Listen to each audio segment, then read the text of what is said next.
हम लोग श्रीमद् चैतन्य महाप्रभु की शिक्षाओं को श्रीला सनातन गोस्वामी जी को उन्होंने दी थी, उसको हम पढ़ रहे हैं। आज 10वां दिन है। मध्यलीला अध्याय 20 श्लोक क्रमांक 319 के आगे। अब मनवंतर अवतार के बारे में हम सुनने वाले हैं।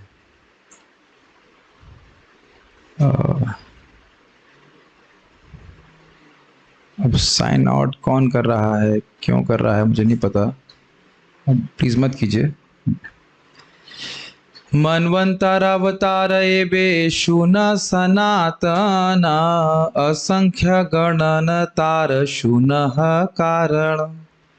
मनवंतरावतार को अब सनातन गोस्वामी तुम सुनो। असंख्य गणन तार शूनः कारण, उनके गणना असंख्य है। उसका कारण क्या है, क्यों मनवन अवतार असंख्य हैं, उसको हम देखते हैं।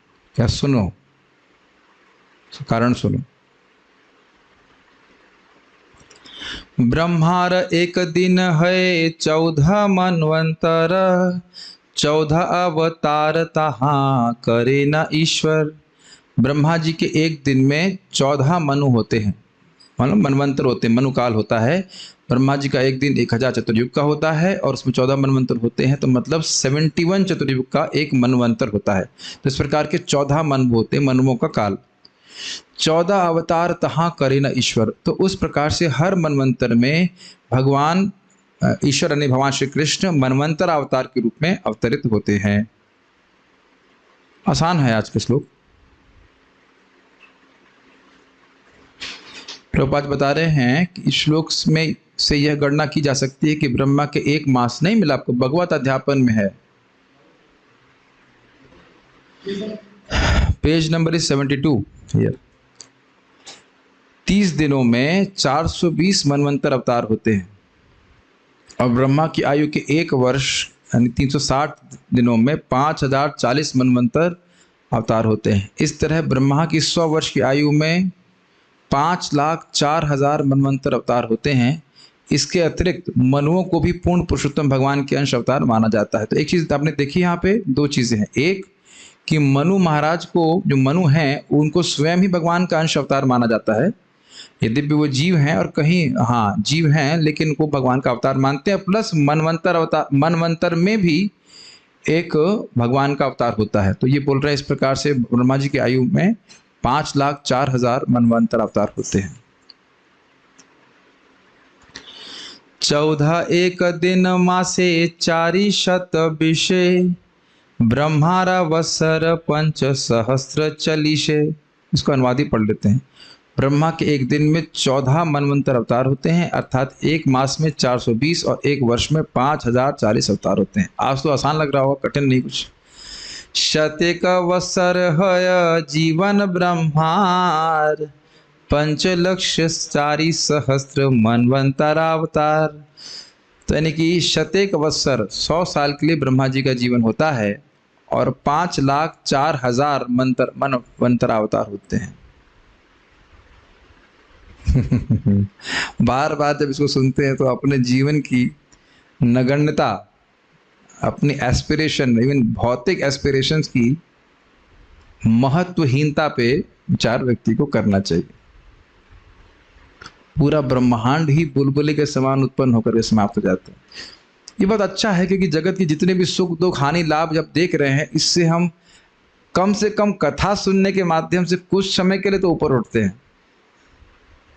और अगर आप उस पर यह सोचिए, मैं बहुत जो बोलने वाला हूँ कठोर लगेगा, उस पर सोचिए कि हम किसी कुछ क्षणों के लिए किसी परिवार विशेष में रहते हैं और उनकी आवश्यकताओं को ही पूर्ण करते रहना और भक्ति ना करना। आप लोग तो डिवोटी हो, भक्ति कर रहे हो, लेकिन भक्ति ना करना कितना बड़ा ज्ञान है। कुछ समझ में आया मैं क्या कह रहा हूँ? दुनिया में लोग ऐसी तो है ना कि हमें पत्नी का पालन करना है, बच्चे का पालन करना है, ये करना है, वो करना है।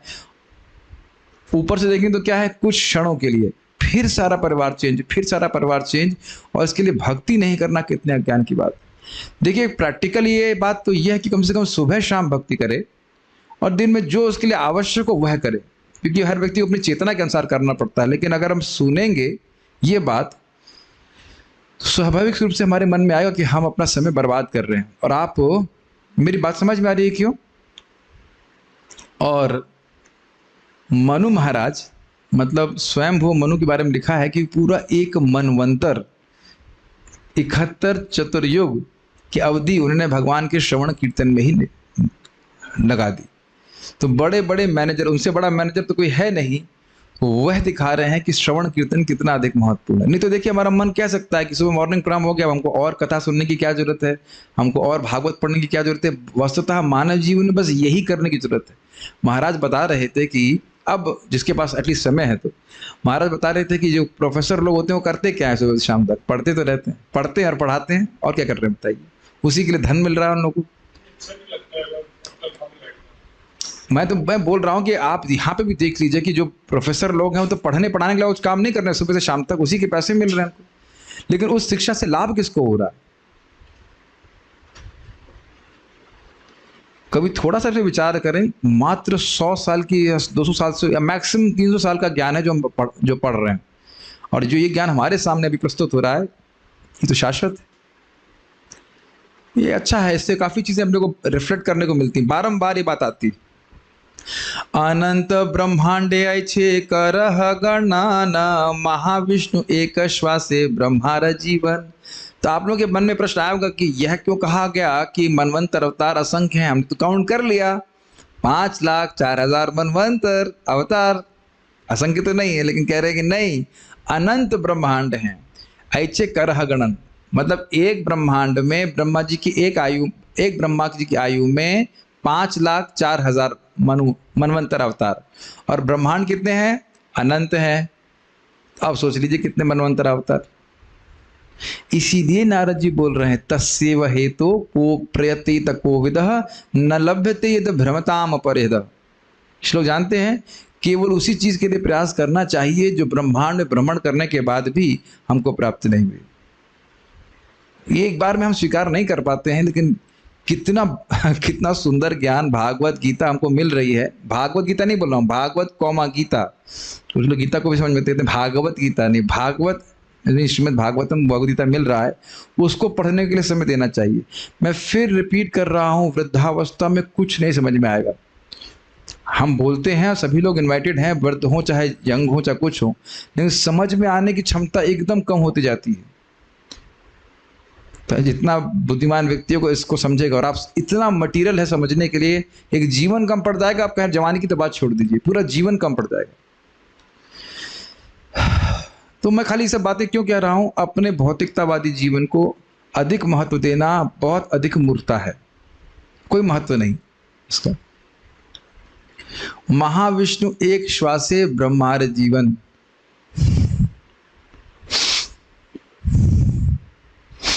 बस ये है ब्रह्मा जी का जीवन। मुझे ये मेडिटेशन मुझे बहुत अच्छा लगता है। जब ब्रह्मा जी के जीवन की कोई वैल्यू नहीं है, तो हमारे भौतिक जीवन की क्या वैल्यू है, और भौतिक इश्यूज की भी क्या वैल्यू है, मुझे बड़ा अच्छा लगता है।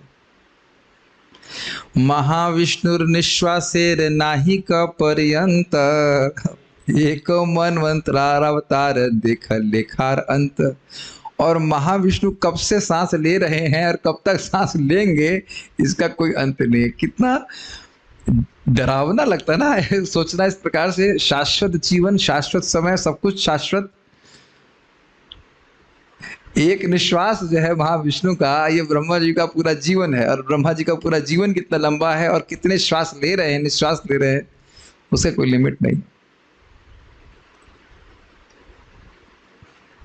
तो इस प्रकार से एक मनवंतर अवतार के देखो लेखार अंत। जरा देखो ना, केवल मनवंतर अवतारों को बतलाना, ये लिखना कितना दुष्कर है। इसीलिए कह रहे हैं अवतारा ही असंख्य, भगवान विष्णु के अवतार असंख्य हैं। ये हम लोग भूल जाते हैं कि जिसकी हम पूजा कर रहे हैं वो अनंत है। शायद याद नहीं रहता है बात। अनंत कृपा, अनंत बल, अनंत सौंदर्य, सब कुछ अनंत।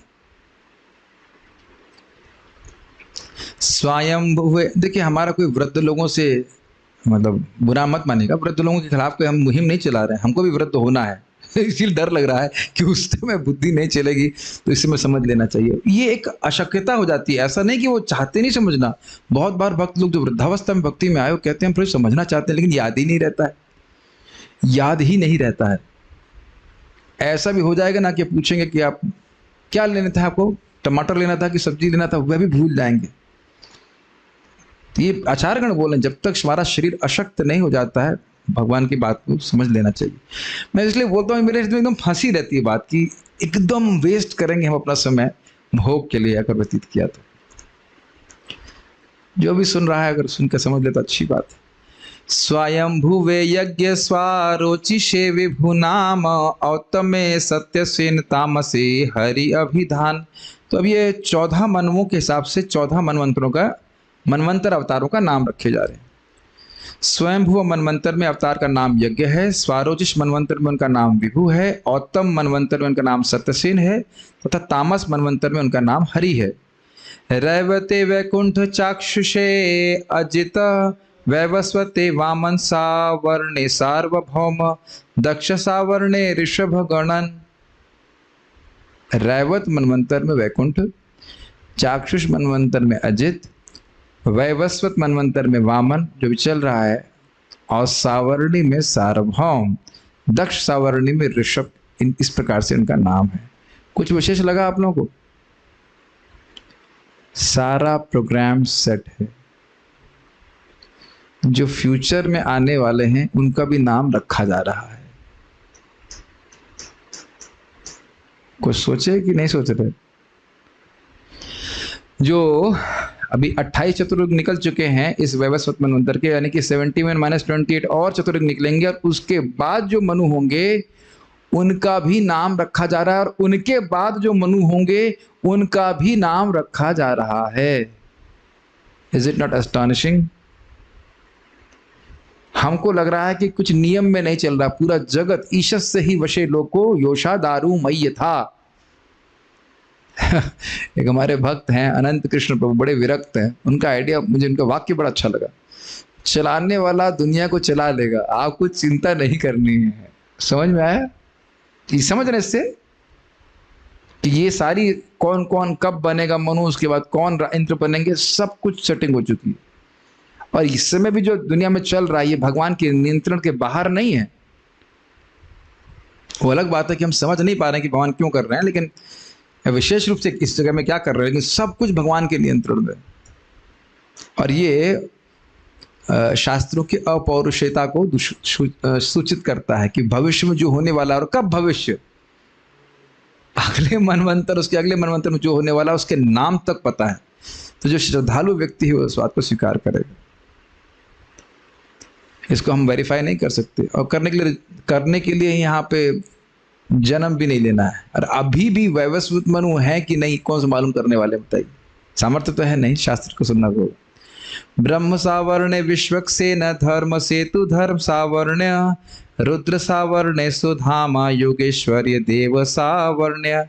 ब्रह्म सावरण में विश्वक्सेन, धर्म सेतु धर्म सावरण में, रुद्र सावरण में सुधामा और योगेश्वर देव सावरण में। इस प्रकार से मनवंतर अवतारों के नाम हैं।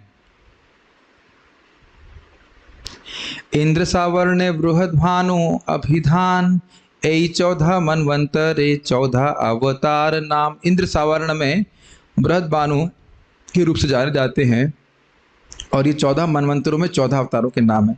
ये समझना होगा कि इंद्र सावर्णी मनु का नाम है, और बृहद भानु जो है वो मनवंतरा अवतार का नाम है। ये नाम उन्होंने बता रखे हैं, उसको हम नहीं पढ़ रहे, ऑलरेडी इसमें पढ़ चुके हैं। युग अवतार एवे सुन सनातन, सत्य त्रेता द्वापर कली युगेर गणन। हे सनातन, अब तुम युग अवतारों के बारे में सुनो। सत्य त्रेता द्वापर कली इस प्रकार से युगों की गणना की जाती है, यानी सतयुग, त्रेता युग, द्वापर युग और कलयुग की गणना की जाती है। इस प्रकार से साइकिल चलती है। एक मनवंतर में एक प्रोमिनेंट मनवंतर अवतार होते हैं, और युग अवतार हर युग में आते हैं। ये बात है। शुक्ल रक्त कृष्ण पीत क्रमे चारि वर्ण धरि कृष्ण करे न युग धर्म।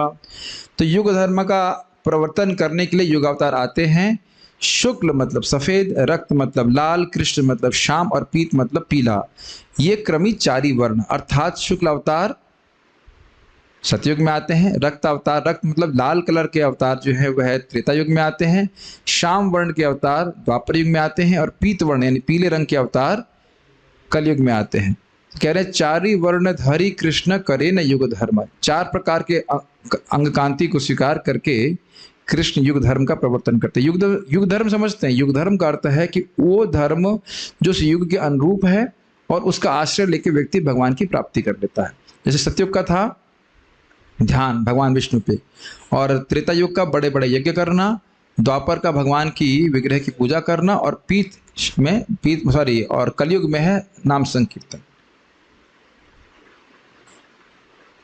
इसको भागवत के श्लोक से पुष्ट कर रहे हैं। ये गर्गाचार्य जी के द्वारा उक्त श्लोक है, और जब उनसे बोला गया कि आप कृष्ण का नाम करें तो इस श्लोक को बोल करके वह कृष्ण का नाम रख रहे हैं।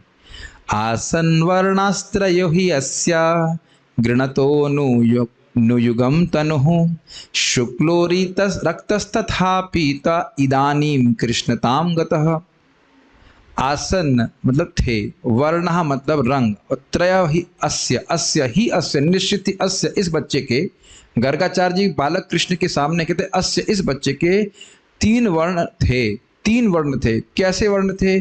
गृणतो अनुयुगम तनु, यह युग के अनुसार, अनुयुग मतलब युग के अनुसार शरीर धारण करता है, प्रकट करता है, और उसी प्रकार का वर्ण वाला शरीर प्रस्तुत करता है। किस प्रकार के रंग हैं? शुक्ल सफेद, रक्त अर्थात लाल, तथा पीता अर्थात पीला। तो पीला जो है वो कलयुग में चला जाएगा, और उसके बाद कहेंगे इदानीम कृष्णताम गतः, अर्थात इस समय कृष्णता को प्राप्त हुआ है, इसलिए इसका नाम कृष्ण है। ऐसे इस प्रकार से गर्गाचार्य जी बोल रहे हैं। कृते शुक्ल चतुर्बाहुर जटिलो वल्कलांबरः कृष्णाजिनोपवीताक्षन बिभ्रदंड कमंडलू। तो यहाँ पे वर्णन है, सतयुग में भगवान का शरीर श्वेत रंग का था, उनके 4 हाथ थे तथा सिर पर जटाजूट था। वे वृक्ष की छाल पहने थे और काला मृगचर्म धारण किए हुए थे। वे उपवीत यानी जनेऊ पहने थे और गले में रुद्राक्ष की माला धारण किए थे। वे दंड तथा कमंडल लिए थे और ब्रह्मचारी थे। तो ये श्लोक कोट किया जा रहा है। अगले 2 श्लोक में भागवत के 11, 5, 21 और 24 लिए गए हैं। तो ये वाला 11, 5, 21 का है। इसमें भगवान के सतयुग के अवतार का वर्णन है, युग अवतार का, जो युग धर्म अर्थात भगवान विष्णु पे ध्यान करने की पद्धति को स्थापित करने के लिए आए। समझ में आ रहा है? हाँ, अब प्रश्न कह रहे हैं, भक्त कह रहे हैं कि प्रभु जी भक्त सतयुग में सब परमहंस होते हैं भक्त, लेकिन परमहंसों को भी शिक्षा देने की जरूरत होती है। भगवान में मति कैसे लगा जाए, कैसे ध्यान किया जाए। प्रायः सभी लोग सतोगुण में होते हैं, लेकिन फिर भी उनको शिक्षा देने की जरूरत पड़ती है। जैसे कि ऋषभ देव आए थे, तो उसमें लिखा है, हम लोग पढ़ चुके प्रथम स्कंद 3रा अध्याय, कि ऋषभ देव वर्तम धीराणाम सर्व आश्रम नमस्कृतम, जो परमहंस अन्य सभी आश्रमों के लिए नमस्कृत हैं, उन लोगों के लिए पथ, उन ऐसे धीर पुरुषों के लिए पथ का प्रदर्शन करने के लिए ऋषभ देव आए। जो परमहंस हैं उनको भी शिक्षा देने के लिए भगवान आए। तो ये आपकी सही बात है, वह भी कैसे भगवान का भजन करें। सतयुग में लोग प्राय सतोगुणी होते हैं, सभी लोग सतोगुणी होते हैं, तो कैसे विष्णु भगवान की उपासना की जाए वह सिखाने भगवान आते हैं।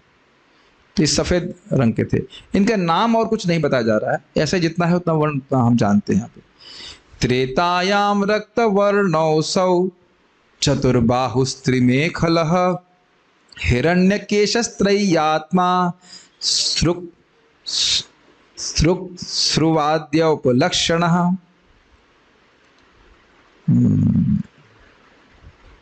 त्रेता युग में भगवान का शरीर रक्त वर्ण का था और उनकी 4 भुजाएं थीं। उनके उदर में 3 विशिष्ट रेखाएं थीं और उनके केश सुनहरे थे। उनका स्वरूप वैदिक ज्ञान को प्रकट करने वाला था और वे यज्ञ के चम्मच, श्रुक श्रवा कह लें, चुप हुआ तो नहीं होना, श्रुक श्रवा। आपने देखा है लकड़ी का चम्मच होता है, मेरे ख्याल से हमारे यहाँ पे जो ब्राह्मण है वो जानते होंगे, रेवती माता जी जानती हैं आप, एक लकड़ी का चम्मच होता है, यज्ञ में स्वाहा ऐसे करते रहते, स्वाहा स्वाहा सा करते रहते, तो लकड़ी उसी को श्रुक सवा वगैरह सब कहते हैं, चम्मच होता है। चम्मच मतलब आप वो टीस्पून मत सोचिएगा, तो जो देखा है वही सोचेंगे। कभी यज्ञ में आप बैठे होंगे शादी के अलावा आज के शादी के यज्ञ में करते होंगे, वो सब करते होंगे ना, लकड़ी का नहीं करते, हाथ से करते हैं। हमने मायापुर में देखा है, मायापुर में आप लोग देख सकते हैं, बहुत सुंदर लंबा सा लकड़ी का वो चम्मच होता है, जिसमें प्रॉपर उसमें एक समुचित मात्रा में यज्ञ की आहुति इत्यादि देने के लिए समिधा बोलते हैं, क्या बोलते हैं उसको? हाँ नहीं, राइस परोसते हैं, तो उससे बड़ा ये कोई देखा ही नहीं है आपने। बस वो यज्ञ तो पेट के अग्नि वैश्वानर के लिए होता है, उसके अलावा बोल रहा हूँ अग्नि को जो समर्पित करते हैं उसकी बात कर रहे हैं। तो हमने देखा यहाँ पे मुकुंद प्रभु इस प्रकार से स्वाहा स्वाहा करते हैं, तो रहते हैं। ठीक है, श्रुक सवा कह लीजिए, शुचिश्रवा, शुचिश्रवा तो नहीं कहते, श्रुक सवा कहते हैं। शुचिश्रवा तो कृष्ण का नाम है। ठीक है, अब आप समझ सकते हैं कि त्रेता युग में क्या युग धर्म है, यज्ञ करना। तो इसलिए इस प्रकार से चम्मच लेके भगवान आए, चम्मच लेके, से बोलने में कहीं अपराध ना हो जब, यज्ञ का चम्मच लेके आए। सतयुगे धर्म ध्यान, सॉरी, सतयुगे धर्म ध्यान कराय, सतयुगे धर्म ध्यान कराय, शुक्ल मूर्ति धरी, करदमे के वर दिला जे हो कृपा करी। सतयुग में जो धर्म है वो ध्यान है, भगवान विष्णु पे ध्यान। तो इसको कराया किसने? शुक्ल मूर्ति धरी, सफेद रूप में जब आए थे वह रूपी आकर के उनने सतयुग में लोगों को विष्णु पे ध्यान करना सिखाया। करदमे के वर दिला, करदम ऋषि जिनके बारे में आप तीसरे स्कंद भागवत में सुनेंगे, उनको वरदान दिया, उन पे कृपा किया। करदम मुनि रक्षा शादी करना चाहते थे, तो कोई दिक्कत नहीं, शादी करने के लिए भी कोई भगवान की तपस्या करे तो उनको आज्ञा दी गई थी ब्रह्मा जी के लिए के द्वारा कि आप संतान की उत्पत्ति करिए। तो उनकी इच्छा थी शादी करने की, उनकी तपस्या से अधिक बहुत प्रसन्न हुए थे। और जब भगवान उनकी तपस्या को देखते हैं तो वह उनकी आँख से अश्रु आ जाता है। तो उसी से मैं समझता हूँ नारायण सरोवर नाम है, क्या नाम है, बिंदु सरोवर, क्षमा कीजिएगा, गुजरात में बिंदु सरोवर का निर्माण हो गया। खैर ये तो विनोद के लिए बोल रहा था, केवल शादी के लिए भजन कर रहे थे, ऐसा नहीं है। वो भगवान का भजन कर रहे थे, लेकिन शादी करने की इच्छा भी थी। कोई कामी पुरुष नहीं थे, क्योंकि वो बोले थे जब उनको मनु महाराज अपनी लड़की देवाहुति समर्पित करने के लिए आए, तो कहा कि एक संतान अगर उसकी हो जाएगी तो उसके बाद फिर मैं चला जाऊंगा। तो ये सब कथा तो आगे आएगी। कहने का अर्थ है कि करदम मुनि पे उन्होंने कृपा किया। कृष्ण ध्यान करे लोक ज्ञान अधिकारी, त्रेतार धर्म यज्ञ कराए रक्त वर्ण धरी। तो यहाँ बड़ा स्पष्ट है कि सतयुग में भगवान कृष्ण का ध्यान करते हैं लोग जो प्रपद अनुवाद करते हैं आध्यात्मिक ज्ञान में उन्नत हैं। त्रेता में धर्म है क्या है? यज्ञ कराते हैं और रक्त वर्ण धरी, रक्त वर्ण मतलब लाल कलर के होते हैं। देखिए एक बात समझ रहे हैं आप लोग कि ध्यान करने के लिए मन शांत होना बहुत जरूरी है। तो सतयुग में क्योंकि सभी लोग सतोगुणी थे, तो उनके लिए भगवान विष्णु पे ध्यान करना कोई कठिन नहीं था। लेकिन अब त्रेता युग में थोड़ा रजोगुण आया, तो अब एक जगह बैठ के घंटों, या घंटों भी नहीं, सालों सालों हजारों साल तक ध्यान करना बहुत कठिन था। अभी जैसे मैं बोल रहा हूं तो एक हिला देने वाली बात है ना, अविश्वसनीय बात है ना। अंकित प्रभु सोचिए, अब आप अपने आप को कुछ क्षणों के लिए सतयुग में ले जाइए, हम सभी लोग, और तब सोचिए कि हाँ चलो हम मान भी ले जाए कि हम सतोगुणी हैं, फिर भी कितनी तपस्या करनी पड़ेगी भगवान को प्राप्त करने के लिए। इस समय यहाँ पे कोई उपस्थित है जो 50 साल से भी जप कर रहा हो? एक भी व्यक्ति हाथ नहीं खड़ा कर सकता। हम लोग 50 साल से जप नहीं कर रहे और उसमें उद्विग्न हो जाते हैं कि हमारे को टेस्ट नहीं आया, ये रेगुलर टेस्ट नहीं आया, ये नहीं आया, वो नहीं आया, इत्यादि इत्यादि। आप लोग कल्पना कर सकते हैं कि हमारे भाग्य कितना बड़ा जबरदस्त भाग्य है, जो 60-60 हजार सालों तक साधना करने के बाद भी स्थिति प्राप्त नहीं होती थी, वह भगवान की भजन करके कलयुग में एक जीवन में प्राप्त हो सकता है। हाँ 60,000 साल कंटिन्यू। आप विश्वामित्र को देख सकते हैं, कभी आप कल्पना कर सकते हैं, आप समझ रहे हैं कि, और उसमें भी इसको देख करके अपनी स्थिति को देखना चाहिए कि हम लोग 2 घंटा जप नहीं कर पाते। मतलब ऐसे एकदम बढ़िया से बैठ करके कि नॉन स्टॉप 2 घंटा माला कर लें, यह भी भारी लगता। और कदाचित कर लेते हैं तो गाते हैं कि हम देखो 2 घंटा बैठ करके जप कर लेते, और उससे पूछो तुम्हारा मन कहाँ गया? अरे मेरा भी कौन सा मन लगता है, लेकिन एक सोचने वाली बात है कि कितना दुर्दशा है और फिर भी बहुत बड़ी कृपा की जा रही है। इसीलिए हमारे गुरु महाराज बोलते हैं कि we don't, our greatest misfortune is that we don't understand our good fortune. कितने कम दाम पे कृष्ण, कम मूल्य पे कृष्ण की प्राप्ति हो रही है। एक प्रश्न आप लोगों के मन में आएगा, अरे तो फिर सत्य के लोगों को हरे कृष्णा क्यों नहीं बताया, वो तो बड़े आसानी से कर लेते। तो एक भक्त बड़े विनोद में कह रहे थे, वो उनको विश्वास ही नहीं होता, इतने से हो जाएगा बस, अरे हम ध्यान करेंगे। ऐसा मैंने सुना है कि विनोद में भक्त लोग इस प्रकार से बोल रहे थे। लेकिन आप देख सकते हैं हम में से किसी के पास कोई सामर्थ्य ही नहीं है तपस्या करने की। नम्र भाव होकर के हम थोड़ा भगवान के नाम जप करें, अरे नम्रता भी नहीं आती, कोई गुण नहीं है फिर भी हम अहंकार कर रहे हैं। तो इसके लिए थोड़ा सा हृदय में नम्रता लाए कि भाई हम इतना तो कुछ नहीं कर पा रहे हैं, केवल भगवान का नाम उच्चारण करने के लिए बोला जा रहा है, वो भी 16 माला, तो उसको तो कम से कम एकदम अच्छे से करना चाहिए, है कि नहीं। एक यज्ञ करने के लिए बोलते हैं, कल नानी याद आ जाएगी, घी कहाँ से लाएं, पंडित जी कहाँ पे हों, ये मंत्र कौन बोलेगा, और वो भी इसका कोई कंफर्मेशन नहीं है कि आपको वो यज्ञ सफल होगा। और ये समझ लीजिए कि मुख से हरे कृष्णा कृष्णा कृष्णा हरे हरे, हरे राम राम राम हरे हरे जो निकला है, तो अब वो असफल हो ही नहीं सकता। ये कई बार मेरे हृदय में एकदम बात एकदम प्रस्फुटित हो जाती कि भगवान का नाम मुख से निकला है तो बस असफल नहीं हो सकता है। और इसीलिए तो विरमित निज धर्मा ध्यान पूजा दियत्नम, स्वधर्म का पालन छोड़ दिया, ध्यान कर दिया, सब में बड़ा कष्ट है। तब ये इसीलिए तो अन्य युगों के लोग कलयुग की प्रशंसा करते। तो समझ में आ रहा है कुछ बातें सीखने वाली कि कितना कठिन है आत्म साक्षात्कार, और कलयुग में कितना आसान कर दिया गया, उसको भी नहीं करना चाहता। कृष्ण पदार्चन है द्वापरे धर्म, कृष्ण वर्ण कराए लोके कृष्णार्चन कर्म। कृष्ण के चरणों का अर्चन करना ये द्वापर युग का धर्म है। और कृष्ण वर्ण कराए, शाम वर्ण में अवतरित होकर लोगों को कृष्णार्चन कर्म कराते हैं, यानी कि भगवान कृष्ण के अर्चन के कर्म में भगवान ने नियोजित किया।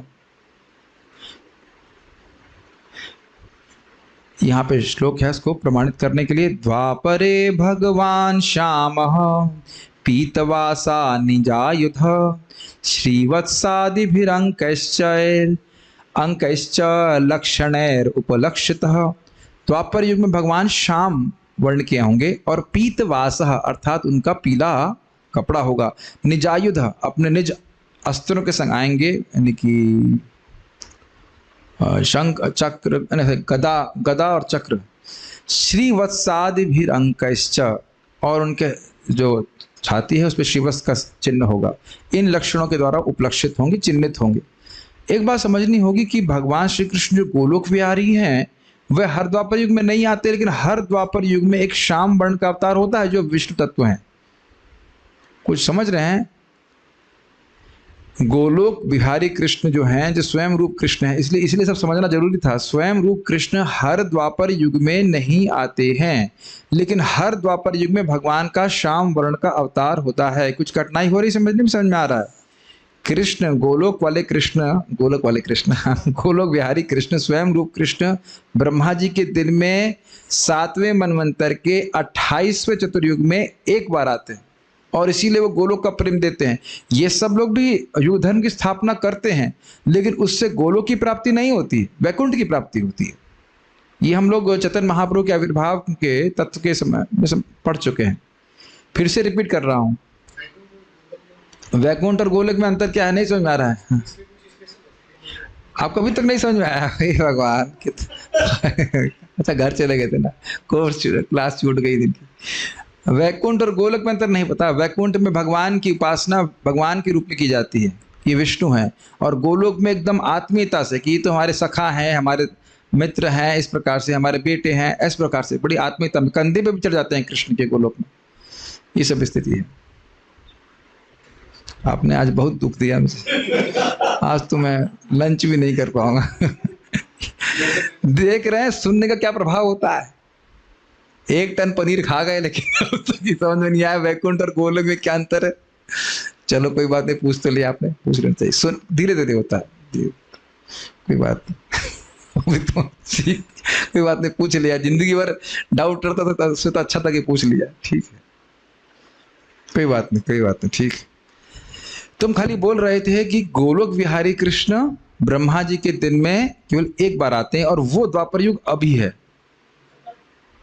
ये जो द्वापर युग चल रहा है, आई मीन ये है का मतलब, ये मतलब जो 5,000 साल पहले पीछे गया ये है। ये इतनी भाषा नहीं समझते, ये मतलब द्वापर युग चल रहा है। इस कलयुग के पहले वाला द्वापर युग निकल गया, जो उसकी बात कर रहे हैं, ये द्वापर युग है। अब आप समझ सकते हैं कितने भाग्यवान हैं हम लोग। हाँ भाई, जब गोलोक विहारी कृष्ण द्वापर में आते हैं तो उसी समय अगले उसी कलयुग में, नेक्स्ट वाले कलयुग में फिर चैतन्य महाप्रभु आते हैं। तो अन्यथा अन्यथा अन्यथा जो कलयुग है उसमें पीतवर्ण होते हैं, लेकिन उन्हें गौर नारायण कहते हैं। वो हरे कृष्ण मंत्र नहीं देंगे, तो उससे जो मंत्र का उच्चारण करेगा तो वैकुंठ की प्राप्ति होगी, गोलोक की प्राप्ति नहीं होगी। Now can you understand your good fortune? No, even now we can understand. Yes, इसलिए घर नहीं जाओ। कभी कभी मेरे को ऐसा लगता है कि मान लो कहे कि कोई ब्रह्मचारी को बोले तुम्हें अपनी बहनों की शादी करनी, तो बोल देना चाहिए पैदा मैंने किया कि तुमने पैदा किया, शादी मैं करूंगा। तुमने पैदा किया, शादी करवा दो। बातें बड़ी अजीब सी लगती होंगी सोचने के लिए, लेकिन अगर हमारा लक्ष्य इस प्रकार से है ना कि गोलोक की प्राप्ति करनी है, nothing comes in the picture. आप समझ रहे हैं? Nothing comes in the picture. हाँ, तो अगर समाज की धारणा बना दी कि समाज क्या बोलेगा, तो उस दूसरे समाज में आइए ना, भक्तों के समाज में, वो जो बोलेंगे तो दिमाग स्थिर होगा भगवान की भक्ति में। यही तो हम सुन रहे थे, जब तक व्यक्ति श्रवण नहीं करेगा यही मूर्खतापूर्ण बातें करेगा। देखिए, मुझे तो हलदर महाराज जैसे मैंने सुना बोलते थे, भगवान से प्रार्थना करते शादी नहीं हो, हमारी शादी नहीं हो। मतलब तो आप संन्यास ले लिए, डरते थे, क्योंकि इतना बड़ा डिस्ट्रैक्शन है, आप कल्पना नहीं कर सकते। बहुत बड़ा डिस्ट्रैक्शन। मैं तो बार बार पब्लिक में बोल रहा हूँ, मैं कोई अहंकार में नहीं बोल रहा हूँ, रियली बहुत बड़ा डिस्ट्रैक्शन। कहाँ हम गोलोक को टारगेट कर रहे हैं, एटलीस्ट चलो हम नहीं पहुंच पाए, लेकिन टारगेट तो, लाइन तो वही है ना, लाइन तो लेफ्ट राइट नहीं जा रही ना कहीं। बैठ के भी हम चैतन्य चरितामृत पढ़ रहे हैं, बच्चे को लेकर स्कूल तो नहीं पढ़ने भेज रहे हैं। अभी जिसको लेके जाना हो तो लेके जाएगा, उसमें कौन क्या कर सकता है। लेकिन अगर दिख जाए कि हमारा गंतव्य राग भक्ति प्राप्त करना, वो भी बिना हृदय शुद्ध कहे तो आएगा नहीं, करना है तो बहुत बहुत आगे जाना है, बहुत आगे जाना है। प्रभुपाद इस बात को बोलते हैं, शादी ब्याह छोड़ दीजिए, अपने शरीर की आवश्यकताओं के प्रति भी भक्त अनमनस्क हो जाते हैं। जो खाने को मिला उसमें सुख हो गया, मतलब संतुष्ट हो गए, जहाँ सोने को मिला सुन ली, लेकिन भगवान के बारे में कथा श्रवण अधिक से अधिक कर सके। और नहीं, कभी नहीं, भौतिक चीजों से कभी नहीं आ सकती। और एक और चीज है कि जितना अपने बात बोलते कुछ बोल रहा था, भूल गया, छोड़िए, भूल गया तो भूल गया। कथा में एक बार रुचि होने लग जाए ना, तो ये अनमनस्कता और बढ़ती चली जाती, फोकस आपका और बढ़ता जाता है कि हमें भगवान की प्राप्ति करनी। तो मेन बात मैं खाली ये बोल रहा था कि ये श्रवण के द्वारा हमारी बुद्धि निष्ठ होती है कि मैं भगवान का हूं, मुझे भगवान की प्राप्ति करनी। This is an illusion what I am in right now. बिल्कुल वैसा ही जैसे स्वप्न में भी परिवार खोल लेंगे मतलब बना लेंगे, और स्वप्न टूटने के बाद उस परिवार का कोई अस्तित्व नहीं रहता। तो अब प्रैक्टिकल लेवल बात करें तो ठीक है, परिवार के लोगों के लिए जितना जरूरी करना करे, लेकिन श्रवण कीर्तन के प्रति लोभी होना चाहिए व्यक्ति को। और आप महसूस भी करते होंगे, जितना हम पढ़ते हैं उतनी बुद्धि हमारी भगवान में निष्ठ हो जाती, फिक्स्ड हो जाती।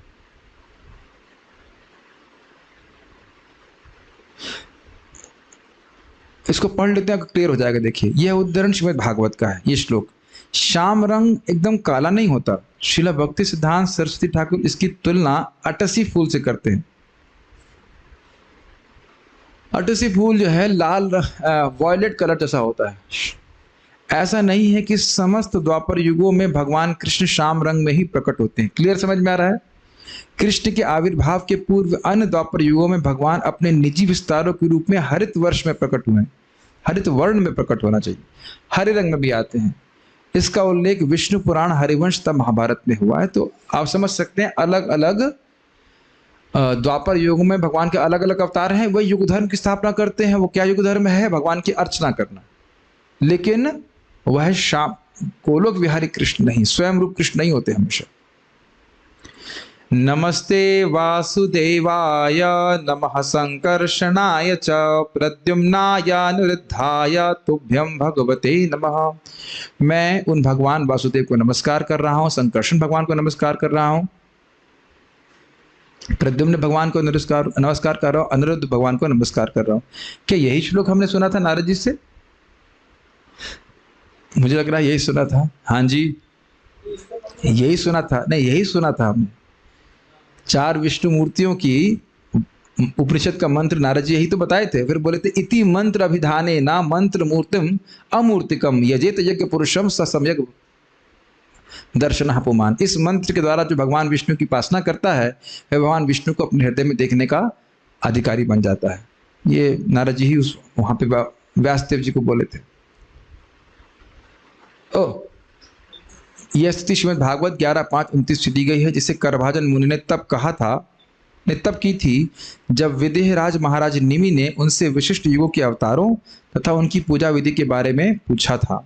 करभाजन मुनि 9 युगों में से एक थे और उन्होंने राजा से मिलकर उसे भावी अवतारों के विषय में बतलाया था। तो यहाँ पे बात ये आ रही है कि हाँ, तो ये कह रहे हैं, ये क्या वर्णन हो रहा है, ये श्लोक का सेंस क्यों है, श्लोक क्यों बोल रहे हैं, इसको यहाँ बता रहे हैं। ए मंत्रे द्वापरे करे कृष्णार्चन कृष्ण नाम संकीर्तन कली युगेर धर्म। इस मंत्र के द्वारा नमो वासुदेव, ओम नमो जो वासुदेव वाला मंत्र था, उसके द्वारा द्वापर में कृष्ण का अर्चन करते थे। तो ऐसा नहीं था कि कृष्ण का अर्चन कर रहे हैं और कृष्ण का नाम नहीं बोल रहे हैं। और एक और इम्पोर्टेंट बात है कि हर युग के अनुसार एक विशेष ब्रह्म तारक मंत्र होता है। समझ रहे हैं? ऐसा नहीं कि सभी युगों में एक ही मंत्र चलता है विष्णु मंत्र ही, लेकिन वह युग के अनुसार अलग अलग होता है। तो जैसे भी आपने स्पष्ट देखा कि जो मंत्र आपने भी क्या देखा था, फिर से एक बार देखने। नमस्ते वासुदेवाय नमः संकर्षणाय च प्रद्युम्नाय अनिरुद्धाय तुभ्यं भगवते नमः। तो ये वैकुंठ के मूर्ति हैं जो आपने सुना था ना, चतुर्विहु। तो वासुदेव, संकर्षण, प्रद्युम्न, अनिरुद्ध, अब ये कोई भी फर्स्ट और सेकंड दोनों में से कोई भी हो सकते हैं, लेकिन ये गोलोक में तो नहीं स्थिति है, तो इसलिए वो ये वैकुंठ को ले जाने वाले मंत्र हैं। और वैकुंठ भी पहुंच जाए तो बहुत अच्छी बात है, कोई दिक्कत नहीं है। लेकिन यहाँ पे कह रहे हैं इस मंत्र के द्वारा कृष्ण का अर्चन कर रहे थे। तो ऐसा नहीं सोचना चाहिए कि नामोच्चारण जो है वह केवल कलयुग के लिए, लेकिन मंत्र अलग अलग है। मंत्र कलयुग का है हरे कृष्ण मंत्र। कृष्ण नाम संकीर्तन कल युगे धर्म, तो कृष्ण नाम का संकीर्तन कलयुग का धर्म है। कृष्ण के पवित्र नाम का सामूहिक कीर्तन करना, ये पता है हम लोग थोड़ा सा मतलब इस पॉइंट को मिस कर देते हैं कि युग धर्म है सामूहिक कीर्तन करना। आप देख रहे हैं शाम को कितने भक्त कीर्तन में आते ही नहीं है। वो सोचते हैं प्रभु जी क्लास कितने बजे शुरू होती है, मतलब कीर्तन तो भीड़ इकट्ठा करने के लिए। और आश्चर्य की बात यह है कि आप चैतन्य महाप्रभु की लीला में देखेंगे, महाप्रभु घंटों घंटों कीर्तन करते थे। जब तो करते ही थे, लेकिन कीर्तन को नेग्लेक्ट नहीं किया जा रहा है। कीर्तन बहुत शक्तिशाली है। संकीर्तन, क्षमा कीजिएगा, संकीर्तन हम लोग जो जब कर रहे हैं वह कहते हैं संख्या संकीर्तन, तो वह तो है ही। और साथ साथ भक्त लोग सब मिलित होकर संकीर्तन करें, वह 100 गुना अधिक शक्तिशाली होता है। क्या आप ऐसा अनुभव नहीं करते? कई बार जब संकीर्तन होता है तो हृदय में इमोशंस, भाव आ जाते हैं जो कि जप में नहीं आते हैं। अब जप और हम जप को मिनिमाइज नहीं कर रहे, दोनों चीजें कर रही हैं। जब बोल रहे हैं जप इंपॉर्टेंट है तो इसका अर्थ ये नहीं है कि संकीर्तन इंपॉर्टेंट नहीं है, और अगर कह रहे हैं संकीर्तन इंपॉर्टेंट है तो इसका अर्थ ये नहीं कि जप इंपॉर्टेंट नहीं है। ठीक है, अब दूसरी तरफ में लोग क्या बोलेंगे, प्रभु जी संकीर्तन तो कलयुग का धर्म है, जप कहाँ है कलयुग का धर्म? तो जब आप अकेले हैं तो आप जप करें, और जब भक्तों की संगत तो कीर्तन करें। ये चीज़ है। क्या ये बैलेंस समझ में आ रही है आपको बात? ये हो जाती है बीमारी के कीर्तन की क्या जरूरत है। कभी कभी वक्ता भी बाद में आते, कहते हैं आप वो कीर्तन करिए, हम बाद में आएंगे। अब जिसका जो जैसा करना चाहे वो करे। मैं तो कभी ऐसा नहीं करता, मुझे शुद्ध नहीं होना है कि कथा बोलने के लिए। आप ऐसा सोचो ना कि जब हम पुस्तक पढ़ते हैं और पुस्तक चर्चा करते हैं, इसमें कितना अंतर आ जाता है, भक्तों के संग का कितना प्रभाव होता है, स्वयं देख रहे हैं। तो अब उससे अंदाज लगा लीजिए कीर्तन और जप में कौन अधिक शक्तिशाली है। लेकिन इसका अर्थ ये नहीं कि हम जप नहीं करेंगे। अगर नहीं जप करेंगे तो फिर कीर्तन में शक्ति भी नहीं होगी। तो दोनों चीज़ें महत्वपूर्ण है। बैलेंस सबसे अच्छा ओपिनियन है कि सुबह के समय हम जप करें अच्छे से, सुबह का समय मेडिटेशन के लिए अच्छा रहता है। और आप देखेंगे शाम का समय तो विशेष कीर्तन के लिए बहुत अच्छा लगता है। हम लोग को तो हम लीला पुरुषोत्तम प्रभु का ध्यान धन्यवाद करेंगे, ऐसी आदत डलवा दिए थे कि रोज शाम को कीर्तन करते ही थे। तो अब तो ऐसा लगता है कि जैसे डिनर जैसा हो गया, बिना कीर्तन किए तो बड़ा खाली लगता है। देखा है जैसे बीच में एक बार एकादशी में हम लोग कीर्तन नहीं किए थे, कथा नहीं किए थे, एकदम सूना सूना लग रहा था ना, है कि नहीं? एक एकादशी में हम लोग ऐसा किए थे। ऐसा लगता है कि हम एक्स्ट्रा जब कर लेंगे, जो कुछ कर लेंगे। तो दोनों चीजें करनी चाहिए, कथा भी सुनना चाहिए, जब भी करना चाहिए, कीर्तन भी करना चाहिए। और जो करें, ध्यान दीजिए, जो करें उसको निष्ठा से करने का प्रयास करें। ये बहुत इंपॉर्टेंट बात है। इससे पहले आगे जाएं, निष्ठा समझ रहे हैं? कीर्तन कर रहे हैं तो ये मेरा कल्याण करेगा, इस प्रकार से अभिनिविष्ट होकर करें। कथा सुन रहे हैं तो इस प्रकार से कथा सुने, और जब कर रहे हैं तो इस प्रकार से जब करें। ये इसको बहुत मिस्टेक करते हैं लोग, सोचते हैं हम एक ही बार में बहुत सारे कार्य कर रहे हैं। कीर्तन चल रहा होता है, जब भी कर रहे होते हैं। अब क्या कह सकते हैं उसमें? निष्ठा होनी चाहिए। चलिए आगे बढ़ते हैं। कली, हाँ, जैसा कि श्रीमद् भागवत में कहा गया है, कलिर्दोष निधे राजन् अस्ति हि एको महान गुणः कीर्तनादेव कृष्णस्य मुक्त बंधः परम व्रजेत। हे राजन, कौन राजन है यहाँ पे? परीक्षित महाराज। यद्यपि कलयुग दोषों से भरा पड़ा है, फिर भी इस युग में एक सद्गुण है। वह यह है कि मात्र हरे कृष्ण महामंत्र का कीर्तन करने से मनुष्य भौतिक बंधन से छूट सकता है और आध्यात्मिक जगत तक उन्नत हो सकता है। लेकिन उसका उद्देश्य भी होना चाहिए। आज ही मैं सोच रहा था, कई बार भक्त लोग इतने विचित्र तरीके से क्यों व्यवहार करते हैं? क्योंकि भूल गए कि वो हरे कृष्ण मंत्र करें क्यों।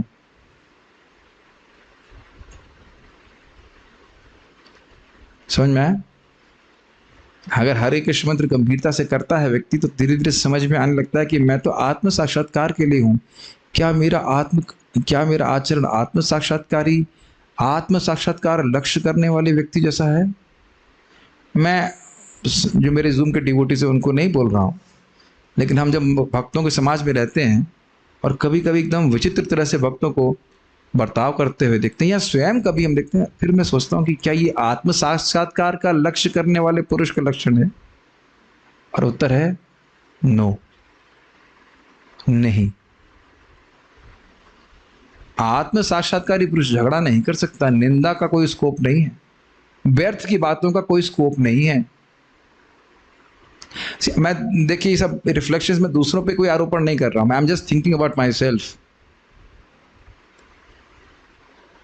और फिर हम सोच सकते हैं कि हाँ, फिर हमारी कितनी प्रगति हुई या नहीं हुई। Make sense? भाई कहीं कहीं इंद्रिय तृप्ति चल रही है या कुछ फालतू की बात चल रही, मान ली इंद्रिय तृप्ति ना चल रही, फालतू की बात चल रही, तो उसका भी तो प्रभाव हमारी भक्ति पे आएगा, प्रजल्प का नहीं आएगा? बताइए। तो जो 6 तरीके बता रखे हैं रूप गोस्वामी जी ने भक्ति में प्रगति करने के लिए और भक्ति में अवनति होने के लिए, तो उसको ध्यान से याद करना चाहिए रोज, और देखना चाहिए कि उनमें से कोई ऐसा कारण तो नहीं है जिससे मेरी भक्ति डाउन हो रही, क्योंकि 6 के बाद 7वां कारण नहीं है। मैं समझ रहा हूँ, उपदेशामृत की बात कर रहा हूँ। अत्याहार प्रयासश्च प्रजल्पो नियमाग्रह जनसंगश्च लौल्यम च षड्भिर भक्ति विनक्ष्यति इत्यादि। तो ये सब कुछ ठीक है, लेकिन हरे कृष्ण मंत्र ऑटोमेटिकली भी काम करता है, लेकिन अगर हम अपराध से बचेंगे तो बहुत तीव्रता से काम करेगा। Those things have to be all adjusted। इस तरह कलयुग में हरे कृष्ण मंत्र कीर्तन द्वारा भगवान कृष्ण की पूजा की जाती है। वांग मात्रे न पूजितम ना तो बाह्य पूजादि अपेक्षकम, केवल बोलने मात्र से कृष्ण की पूजा होती है, इसमें बाह्य पूजा की भी आवश्यकता नहीं। प्रभुपाद जी के शब्द आप चैतन्य चरितामृत पढ़ेंगे कि डेटी की सेवा करने की जरूरत नहीं है, श्रवण कीर्तन अपने आप में पर्याप्त है प्रेम प्राप्त कराने के लिए। लेकिन क्योंकि मन शुद्ध रहता है, फिक्स नहीं रह पाता, इसलिए हम अपने शिष्यों को विग्रह की सेवा में भी लगाते हैं। और आप जानते हो कि इसके बिना हम चल भी नहीं पाएंगे। अब मंगल आरती नहीं हो, दर्शन आरती नहीं इत्यादि हो, तो व्यक्ति को बड़ा कठिन लगता है। लेकिन जनरली मैं लोगों को रिकमेंड नहीं करता हूँ विग्रह रखने के लिए, क्योंकि वो लोग कर नहीं पाते। 5 महीना 6 महीना करते हैं, फिर वो उसको नियम नहीं पालन कर पाते। तो पहले भला भक्ति में पक्की हो जाइए, उसके बाद जब आप ठीक से करने लग जाइए, उसके बाद विग्रह की सेवा के बारे में सोचिए, अगर ठीक से करना चाहते हैं तो। लेकिन हरे कृष्ण मंत्र के द्वारा आप घर में फोटो रखिए, प्रभुपाद जी के शब्द हैं, महाप्रभु की फोटो रखिए और सामने बैठ के हरे कृष्णा करिए, परफेक्ट हो जाएंगे, कुछ करने की जरूरत नहीं। ये सब प्रभुपाद जी के तात्पर्य से बोल रहा हूं, अपने मन से हम यहाँ कुछ नहीं रख रहे, इतना शक्तिशाली। हरे कृष्णा कृष्णा कृष्णा हरे हरे, हरे राम राम राम हरे हरे। इस आंदोलन का प्रसार करने के लिए भगवान कृष्ण साक्षात चैतन्य महाप्रभु के रूप में प्रकट हुए। इसका वर्णन अगले श्लोक में हुआ है। तो ये समझ में आ गया, कलयुग का धर्म है हरि नाम संकीर्तन, और उसको प्रवर्तन करने के लिए महाप्रभु आए। पीत वर्ण धरि तबे कैला प्रवर्तन, प्रेम भक्ति दीला लोके लैया भक्त गण। ठीक है, पीत वर्ण को रख करके, पीत वर्ण को धारण करके तबे कैला प्रवर्तन, यानी महाप्रभु ने इस संकीर्तन आंदोलन का प्रवर्तन किया। प्रेम भक्ति दिया लोके, यानी सभी लोगों को प्रेम भक्ति दिया, लैया भक्तगण, अपने भक्तों गणों को साथ में लेते हुए। धर्म प्रवर्तन करे ब्रजेंद्र नंदन, प्रेम गाए नाचे लोक करे संकीर्तन। कितना सुंदर है। धर्म का, यानी युग धर्म का प्रवर्तन कर रहे हैं ब्रजेंद्र नंदन। ये विशेष इस कलयुग की बात हो रही है। ब्रजेंद्र नंदन स्वयं रूप श्री कृष्ण गोलोक विहारी, प्रेम में वो गाते हैं, नाचते हैं और लोगों के संग संकीर्तन करते हैं। लोगों के संग मतलब अपने भक्तों के संग और अन्य समूहों के संग। तो ये कृष्ण प्रेम जागृत करने का विशेष तरीका है। अब इसको वह श्लोक से पुष्ट कर रहे हैं। कृष्ण वर्णम तुषा कृष्णम सांगोपांगास्त्र पार्षदम, यज्ञ संकीर्तन प्रायैर्यजन्ति ही सुमेधसः। कृष्ण वर्णम, जो कृष्ण का ही वर्णन करते हैं, या जो कृष्ण के वर्ण यानी कि कृष्ण के लेवल के हैं, अर्थात कृष्ण ही हैं। कृष्ण के लेवल तो मतलब कृष्ण ही हुए। त्वचा अकृष्ण, लेकिन उनकी त्वचा अकृष्ण है, अर्थात त्वचा गोरी है, गौरांग गौरवर्ण की है। सांगो पांगास्त्र पार्षदम, वह अपने अंग उपांग और अस्त्र के संगाते हैं और पार्षदों के संगाते हैं। यज्ञ करते क्या है? यज्ञ संकीर्तन प्राय वह संकीर्तन यज्ञ ही करते हैं। यजंत ही सुमेधसा, और जो उनका यजन करता है वह अत्यधिक बुद्धिमान है, अत्यधिक बुद्धिमान। वैसे ये कठिनाई है कि कलयुग में लोगों के पास बुद्धि की बहुत कमी है। इसीलिए हाँ, दीप्ति शर्मा माता जी को मालूम चल गया वो कौन है, Chaitanya Mahaprabhu. Yes, you are correct, you are intelligent, really intelligent. जो महाप्रभु को नहीं मानेगा वो गोलोक की प्राप्ति कैसे कर पाएगा? तो ये है।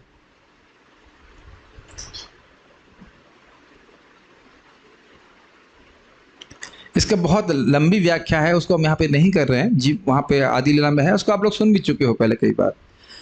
और तीन युगे ध्यानादिते जयी फल, और तीन युगे ध्यानादिते जयी फल है, कलियुग कृष्ण नामे से फल पाए।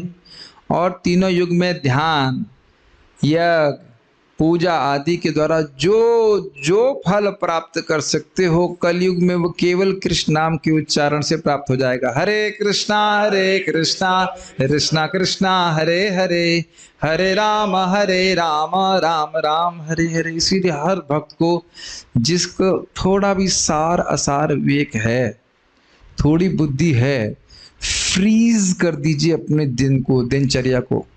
फ्री समझ रहे हैं? Nothing should be of any priority compare to your chanting of नाम व्रत।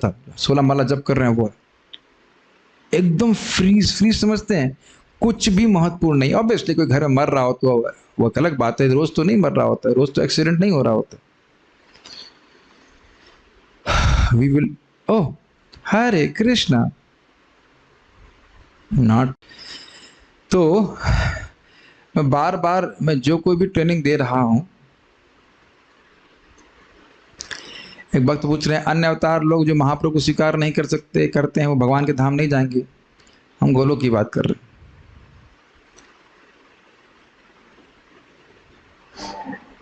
राधा कृष्ण पाइते नहीं, क्या श्लोक? हे नो निताई बिने भाई, राधा कृष्णा पाइते नाई, दृढ़ करी धर निताईर पाय, हम अन्य संप्रदायों के बारे में कुछ भी नहीं कहना चाहते, हमारे लिए परम श्रद्धेय हैं, हम उनके बारे में कुछ भी नहीं जानते। इतना जरूर जान रहे हैं क्योंकि हम अपराध नहीं करना चाहते, इतना जानते हैं कि श्री संप्रदाय में तो वो लोग जानने की कोई बात ही नहीं होती है। अन्यों के बारे में हम कोई कुछ जानता नहीं तो मुझसे अपराध मत कराइए। आप बस इतनी बात समझ लीजिए कि इस संप्रदाय में महाप्रभु की कृपा है, उनकी कृपा के द्वारा हम भगवान लोग की प्राप्ति कर सकते हैं, इतना दिमाग को करिए। इस तरह के प्रश्न मुझसे दोबारा कभी मत कीजिएगा। मैं दूसरे संप्रदायों के बारे में कुछ नहीं जानता हूँ, इतना जानता हूँ कि सारे प्रमाणिक है और भगवत धाम ले जाने में पूरी तरह समर्थ हैं, अगर प्रमाणिक रूप से आप उनकी बात स्वीकार करते हैं। तो क्या आप दूसरे संप्रदाय में दीक्षा लेने वाले हैं? हम आईआईटी कानपुर पढ़ रहे थे, हम पूछे आईआईटी बॉम्बे में क्या सिलेबस पढ़ा रहे हैं, भाई वही प्रमाणिक है और सिलेबस ढूंढते बैठेंगे तो ये सब प्रश्न नहीं कीजिएगा। कई बार लोग मुझे पूछते हैं, मुझे एक प्रकार का क्रोध आ जाता है। चलिए पूछ लीजिए, पूछने से कोई दिक्कत नहीं, लेकिन जब वहाँ ना कोई एक को किताब हम नहीं पढ़े वहाँ की, क्या मतलब है बताइए। और प्रभुपाद जी के रामानुजाचार्य जी को कोट नहीं करते हैं, गीता के इंट्रोडक्शन प्रभुपाद जी कोट करते हैं। एक व्यक्ति बोला आपकी टीका तो एकदम रामानुजाचार्य जैसी लगती, कहते हैं हाँ वही तो। रामानुजाचार्य से ड्राइव करते हैं बलदेव विद्याभूषण, बलदेव विद्याभूषण पाद चक्रवर्ती पाद प्रभुपाद जी से उनसे ड्राइव करते हैं। तो वो सबको इतना भेद नहीं देखना चाहिए। लेकिन इसमें ये लिखा है कि महाप्रभु को जो कृष्ण के रूप में स्वीकार नहीं करता है वो ठीक नहीं है। आप स्वयं चैतन्य चरितामृत के वचन हैं, पढ़ चुके हैं। तो खैर बात यह है कि कलयुग में सारे, अरे आप ऐसे सोचिए, हमने सुना है कि नामालवर थे ना, वो बोले कि मैं देख रहा हूँ कि भक्त हैं जो रोड पे गलियों में संकीर्तन कर रहे हैं भगवान के नाम का, और मेरा सारा आशीर्वाद उनको है। तो इस प्रकार का भेदभाव नहीं है। अब उनके भाव अलग है, वो लोग वैकुंठ की प्राप्ति करने के लिए मंत्र करते हैं, तो ठीक है, क्या दिक्कत है, ऐसा प्रश्न मत कीजिए। कलयुग कृष्ण नाम है सही फल होए, तो इसीलिए कृष्ण नाम का उच्चारण करना हमारे लिए सबसे प्रमुख प्रबल साधन है।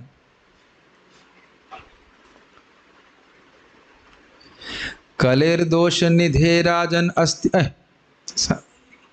अच्छा ये कोट कर रहे हैं, उसमें तो तात्पर्य में था ना, कलेर दोष निधे राजन अस्ति हे को महान गुण कीर्तनादेव कृष्णस्य मुक्त बंध परम व्रजेत। वो मुक्त संग है, मुक्त बंध है, पाठ भेद होता है, इसमें कोई दिक्कत नहीं। मुक्त बंध का मतलब जगत से मुक्त होकर के, बंधन से मुक्त होकर भगवान के पास चला जाएगा। मुक्त संग मतलब जगत की आसक्ति से, तो आसक्ति ही तो बंधन है, वो पाठ भेद होता है, इसमें कोई दिक्कत नहीं है। तो इस श्लोक तो आप जान ही रहे हैं। लेकिन एक स्पेशल बात है, कीर्तनाद एवं केवल बोलने मात्र से हरे कृष्ण हरे कृष्ण हरे कृष्ण हरे कृष्ण हरे कृष्ण हरे कृष्ण कृष्ण कृष्ण हरे हरे हरे राम राम राम हरे हरे, तो जीव से रटता रहे, बोलता रहे, तो भगवान की प्राप्ति हो जाएगी। ठीक है, आगे बढ़ रहे हैं। बस यही तो दिक्कत है कि लोग कलयुग में खाली क्रेडिट करने के चक्कर में है, पैसा कमाते रहो, पैसा कमाते हो, जबकि भोगने का सामर्थ्य भी नहीं है। अभी कह दो कि तुम्हें 12 जलेबी खानी है तो वो भी नहीं खा पाएंगे, है कि नहीं? भोगने का भी तो सामर्थ्य नहीं, तो फिर क्यों भोग में पड़े व्यक्ति। देखिए मेरे तो हृदय में बात एकदम से ना तीर की तरह धंस गई कि भाई जवानी कृष्ण के लिए देनी है, क्योंकि बुढ़ापा में तो पता नहीं क्या होगा। और ये भी देख रहा हूं कि देखो सार्वभौम प्रभु को देखो, परम पूज्य लोकनाथ महाराज को देख लीजिए, और अन्य महाराजों को देख लीजिए, कितनी बुद्धि क्लियर है। अभी भी भागवत चैतन्य चरितामृत में सटा याद रहता है सब कुछ, क्योंकि जीवन भर उसी में एब्जॉर्व किया। क्या नुकसान उठाए हैं सार्वभौम प्रभु बताइए, क्योंकि ग्लानि हो जीवन में।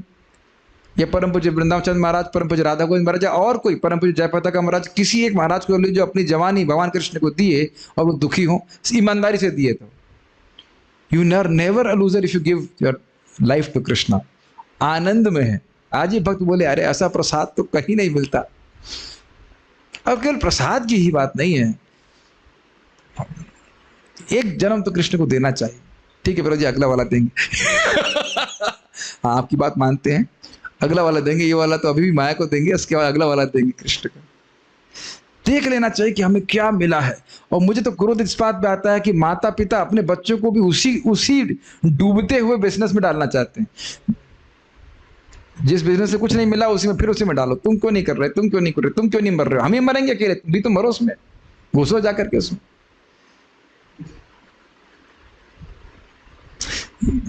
ये पता नहीं तीर कब बाहर निकलेगा, लेकिन घुसा रहता दिमाग में। जो भी है, एक बात इसे विनोद के लिए बोलते हैं कमल लोचन प्रभु, वो तो विरोध के लिए बोलते कहते हैं भाई देखो जो अच्छा ब्रह्मचारी है, उसको शादी करनी चाहिए, जो अच्छा ब्रह्मचारी नहीं वो क्या शादी करेगा, उसको जरूरत नहीं शादी करने की, वो तो योग्य नहीं है गृहस्थ आश्रम के। काफी अच्छा, फिर कहते हैं इसलिए हम लोग, क्योंकि हम लोग खराब ब्रह्मचारी हैं, इसलिए हम शादी नहीं कर सकते।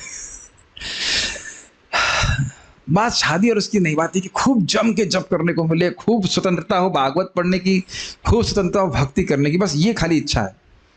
कोई कपड़े की बात नहीं, कौन लाल कपड़ा पहना है व्हाइट पड़ा उसे मतलब, खूब कोई रोके नहीं जप करने में, बस कोई रोके नहीं भागवत पढ़ने में, ऐसा जीवन हो तो बहुत अच्छा रहे, इसी से पार हो जाएंगे। कभी कभी सोचिए इस बार पार हो गए तो आनंद आ जाएगा, और आसान बहुत है, बस नाम उच्चारण करें, अपराध नहीं करें, निंदा नहीं करें।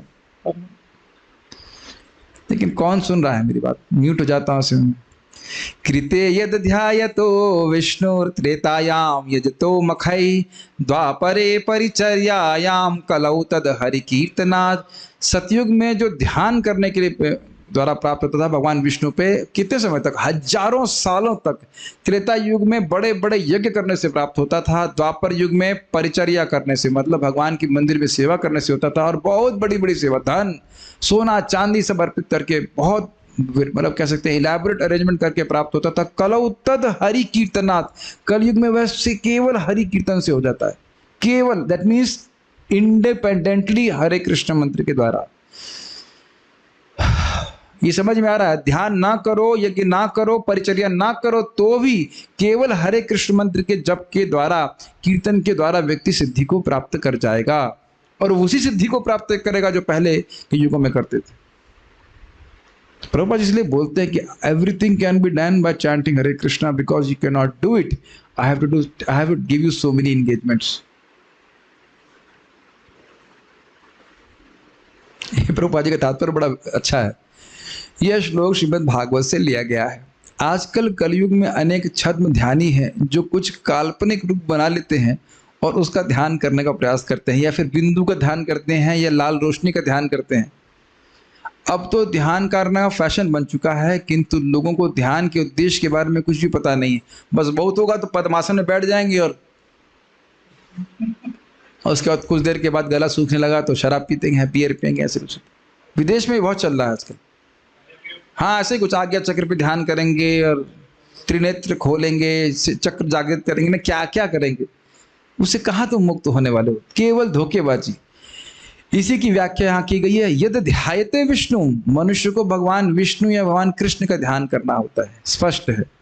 किंतु तथाकथित ध्यानी शास्त्रों का संदर्भ लिए बिना निर्विशेष वस्तुओं को लक्ष्य बनाते हैं। भगवान कृष्ण ने भगवद्गीता में ऐसे लोगों की भर्त्सना करी है, क्लेशोधिकतरस्तेषाम् अव्यक्तासक्त चेतसाम् अव्यक्ता ही गतिर दुखम देहवत् भैरवाप्यते। जिनका मन भगवान के अव्यक्त निर्विशेष पहलू के प्रति आसक्त हैं, उनके लिए प्रगति कर पाना अत्यंत दुखदायी है। देहधारियों के लिए इस स्थिति में प्रगति करना सदैव कठिन है। क्यों? क्योंकि ध्यान हमेशा रूप या शब्द का होता है। कोई शब्द याद आता है या रूप, और ये ना शब्द स्मरण करना चाहते हैं और ना रूप स्मरण करना चाहते हैं, निराकार का ध्यान करना चाहते हैं, निराकार का ध्यान। I don't know how it can be done.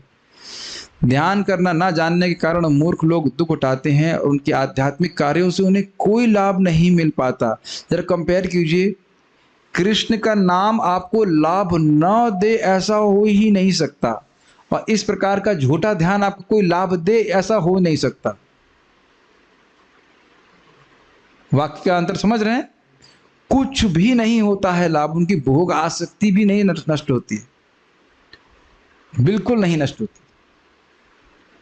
और स्पेशली कलयुग में तो लोग झूठ ही बोलते हैं। आपको ट्यूबवेल वाली कहानी तो पता ही है, सुना दे ट्यूबवेल वाली कहानी तो फिर से, मुझे बड़ी अच्छी लगती है। एक व्यक्ति ध्यान शिविर में गए थे, इसी प्रकार का झूठा मोटा ध्यान शिविर, और वो क्या थे, किसान थे। तो वहाँ देखा, बाद में पूछा गया भक्तों ने, क्या आप ध्यान कर रहे थे, कौन क्या कर रहा था? कह रहे थे प्राय तो लोग वहाँ सो रहे थे। थोड़ी देर शांति हुई और चुपचाप बैठे तो सोना चालू कर दिया। और उसके कहे, तुम क्या कर रहे थे? कह रहे थे मैं अपना ट्यूबवेल चला के आया था, मैं उसी का ध्यान कर रहा था। अब बताइए, चुपचाप कोई व्यक्ति बैठा है, वो क्या ध्यान कर रहा है कौन जानता है। अगर मान लो भक्त बोल रहे हैं हरे कृष्णा, तो कम से कम ये तो मालूम चल रहा है कि हरे कृष्ण बोल रहे हैं। इसलिए मानसिक जब भी बहुत डेंजरस है, लोग तुरंत मानसिक जप करने लग जाते हैं और प्राय कोई प्रगति नहीं करते, क्योंकि मानसिक कर नहीं पाते हो। मानसिक जप तो दिन भर चलता ही रहता है, अजप अजप ये करना है, वो करना है, ये बनाना है, ऐसा करना है, वह करना है, तो हर व्यक्ति का चल ही रहा है। लेकिन कुछ लोग ऐसे बोलते हैं अजपा जप करेंगे, हम बिना जप किए जप। अब पता नहीं क्या बोल रहा है अंदर कौन जाने हरे कृष्ण मंत्र बोल रहा है क्या, जबकि यहाँ स्पष्ट लिखा है कीर्तनाद एवं कृष्ण के बोलने के बारे में बोलने मात्र से ही। दो बात ध्यान रखनी होगी आपको, एक तो हरे कृष्णा कीर्तन है, और ये भागवत चैतन्य चरितामृत की चर्चा, यह भी कीर्तन कहलाता है। Does it make sense? Prabhupada ji तात्पर्य में लिखते दोनों ही चीजें कीर्तन कहलाती हैं, दोनों कीर्तन करना चाहिए। ध्यायन कृते यजन यज्ञैस् त्रेतायाम द्वापरे अर्चयन यदाप्नोति तदाप्नोति कलौ संकीर्त केशवम। ध्यायन कृते यजन, कृते मतलब सतयुग में जो ध्यान करने से भगवान विष्णु पे, यजन यज्ञ त्रेतायाम, त्रेता युग में बड़े बड़े यज्ञ करने से जो प्राप्त होता, द्वापर युग में भगवान का अर्चन करने से जो प्राप्त होता, यद आपनोति जो प्राप्त होता, यानी कि ध्यायन कृते यदाप्नोति। समझ में आ रहा है? यानी कि सतयुग में ध्यान, भगवान विष्णु पे ध्यान करने से जो प्राप्त होता, यजन यज्ञ त्रेतायाम यदाप्नोति, त्रेता युग में यज्ञ करने से जो प्राप्त होता, और द्वापरे अर्चयन यदाप्नोति, यदाप्नोति तीनों से लगा लीजिए, सीख गए होंगे कला। द्वापर युग में अर्चन करने से यदाप्नोति जो मिलता, तद आपनोति कलऊ, वह सब कलयुग में मिल जाता है संकीर्त केशवम, केशव के संकीर्तन से। इसीलिए एक और बात है, सुबह भी फ्रीज करना चाहिए जप के लिए, और शाम को फ्रीज करना चाहिए कीर्तन के लिए।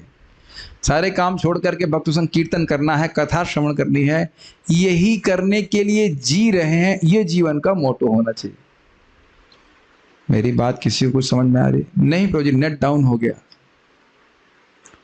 यही करने के लिए जीना कमाना है। कई बार लोग बोलते हैं कि हम खाने कमाने के लिए जी रहे हैं, तो खा काय के ले रहे हो? ठीक है, कमाने लग रहे हो, खा के लिए, उससे गलत बात है। खाने के लिए तो बहुत कम कमाना पड़ता है। और जी क्यों रहे ही सोच नहीं पा रहा है व्यक्ति।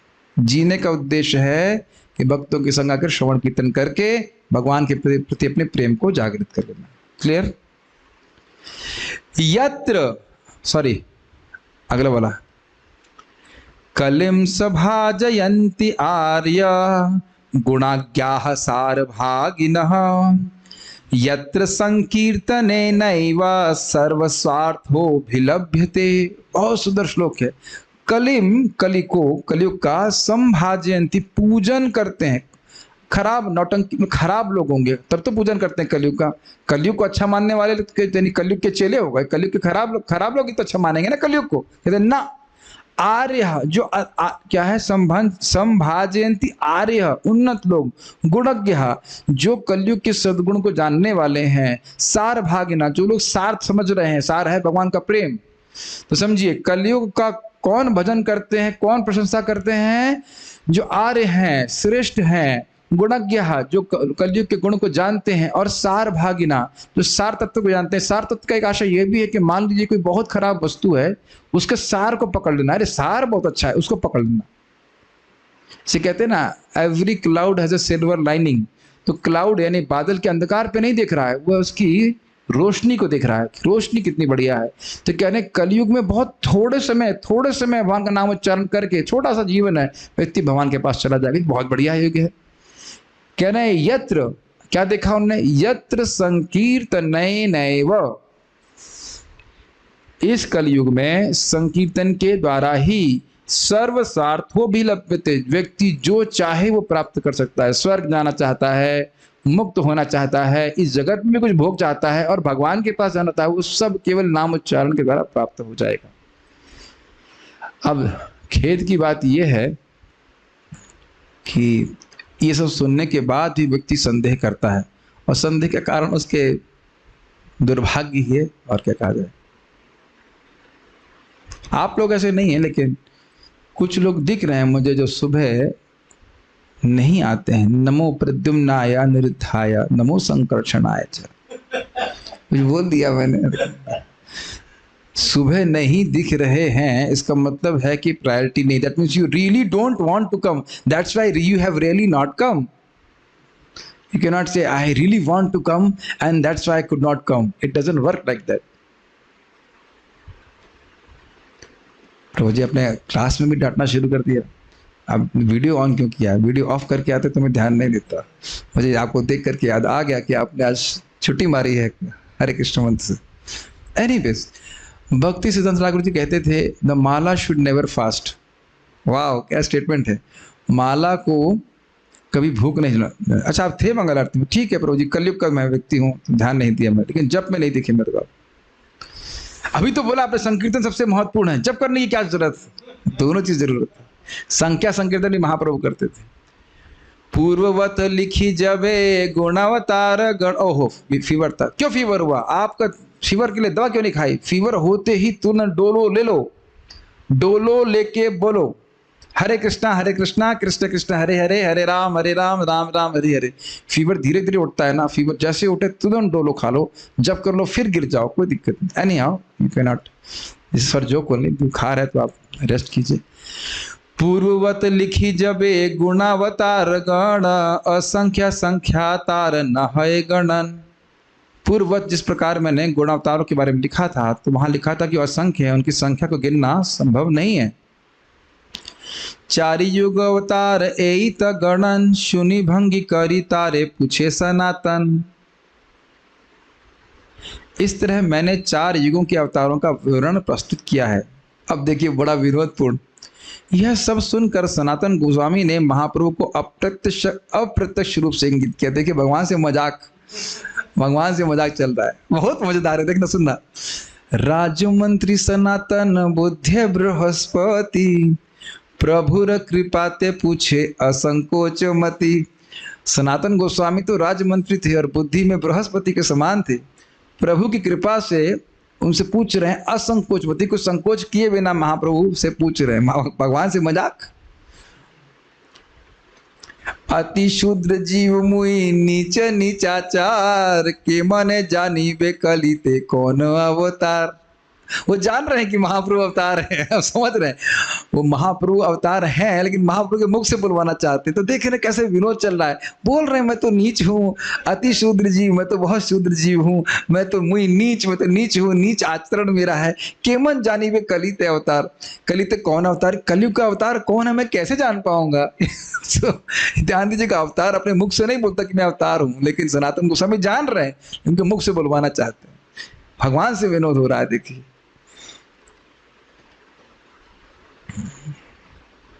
प्रभु कहे अन्य अवतार शास्त्र द्वारे जानी, कलिते अवतार तैछे शास्त्र वाक्य मानी। महाप्रभु ने कहा अन्य अवतारों को आप शास्त्र के द्वारा जानते हो, उसी प्रकार कलयुग के अवतार को भी आप शास्त्र के वाक्य से समझो या उनको मानो। ये पॉइंट थोड़ा पढ़ लीजिए। श्री चैतन्य महाप्रभु के अनुसार अवतार को स्वीकार करने की यही विधि है। श्रील नरोत्तम दास ठाकुर कहते हैं साधु शास्त्र गुरु वाक्य चित्ते कोरिया ऐक्य। साधु जो कह रहा है शास्त्र में है, और जो गुरु कह रहे हैं उनके वाक्य को चित्त में धारण करना होगा। और मूल है शास्त्र, शास्त्र को ही गुरु और साधु समझाते हैं, मन से कुछ नहीं बताते। मनुष्य को साधु पुरुषों, गुरु तथा शास्त्र के वचनों का अध्ययन करके ही किसी वस्तु की यथार्थता को स्वीकार करना चाहिए। क्या लिखा है? वास्तविक केंद्र बिंदु प्रामाणिक शास्त्र हैं। और आप देख रहे हैं कैसे चैतन्य चरितामृत में हर बात का प्रमाण भगवत गीता से दिया जा रहा है।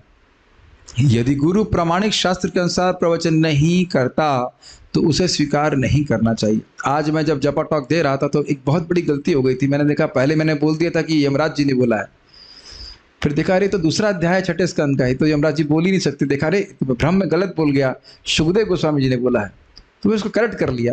तो अगर आप देखेंगे वैष्णव समाज में कोई गलती हो जाती है तो कम से कम वो उसको सुधार लेते हैं। ये वैष्णव समाज का फायदा है। कहीं आप बाहर किसी गुरु जी को पूछ रहे हैं और वो क्या बोल रहे हैं, इतना सामर्थ्य भी नहीं होता है, इतना अलाउ भी नहीं किया जाता कि पूछे कि शास्त्र में क्या लिखा है। लेकिन वैष्णव समाज में, इस्कॉन में बहुत बड़ा फायदा है कि आपको कोई संदेह है तो आप शास्त्र में रेफरेंस पूछ सकते हैं, उसमें कोई बुरा नहीं मानता है। कोई भी प्रामाणिक भक्त शास्त्र के बाहर नहीं बोलेगा। शास्त्र के बाहर से बोलने वाला व्यक्ति प्रामाणिक नहीं है, पॉपुलर हो सकता है। बस मैं और कुछ नहीं कहना चाहता। Without any offence to anyone, but unless somebody speaks from shastra, शास्त्र से नहीं बोल रहा है, उसकी बात पूरी तरह से अस्वीकार्य है, पूरी तरह से। तो भक्तों से निवेदन है कि जब भी आप कुछ कोट करें तो आप उसको रेफरेंस दे करके बोलिए कि आप कहाँ से बोल रहे हैं, और नहीं तो ये स्वीकार करने में क्या कठिनाई है कि हमको नहीं पता और हम नहीं बोल सकते। नहीं पता है तो गलत ही बताएंगे। कितने मनु होते हैं एक ब्रह्मा जी के दिल में? 14 होते हैं। अगर नहीं पता होता तो आप 15 भी बोल सकते थे और 10 भी बोल सकते थे और कहते मनु ये कौन है। समझे? पता है शास्त्र से एग्जैक्ट 14 बोल सकते हो, ना 14.1 ना 14.2। ये सारा जो इंफॉर्मेशन है वो इस लेवल का, इतने हाई लेवल की बात है कि हम अपने मनोकल्पना से कभी उधर उस हमारी रेंज नहीं पहुंच सकती। Make sense? कभी भी नहीं ऐसा करना चाहिए। आप परम पूज्य आप राधा गोविंद महाराज को देखिए, श्रील प्रभुपाद जी को देख लीजिए, कभी कभी प्रभुपाद जी बिना रेफरेंस के बोलते ही नहीं, कभी नहीं बोलते। तो ये बहुत इंपॉर्टेंट बात है।